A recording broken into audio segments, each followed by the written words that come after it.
നമസ്കാരം. RGBC ന്യൂസിലേക്ക് എല്ലാവർക്കും സ്വാഗതം.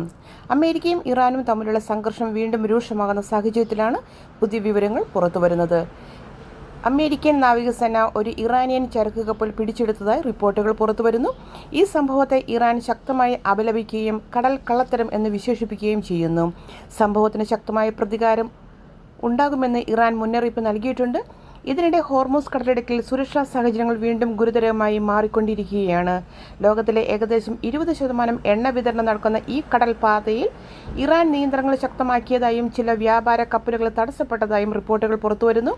അമേരിക്കയും ഇറാനും തമ്മിലുള്ള സമാധാന ചർച്ചകൾ ഇപ്പോൾ തകർച്ചയുടെ വക്കിലാണെന്നാണ് സൂചന. സീസ് ഫയർ നിലവിൽ വളരെ ദുർബലമായ അവസ്ഥയിലാണ് തുടരുന്നത്. സൈനിക നിലപാടുകൾ കൂടുതൽ കടുപ്പമാകുന്നു.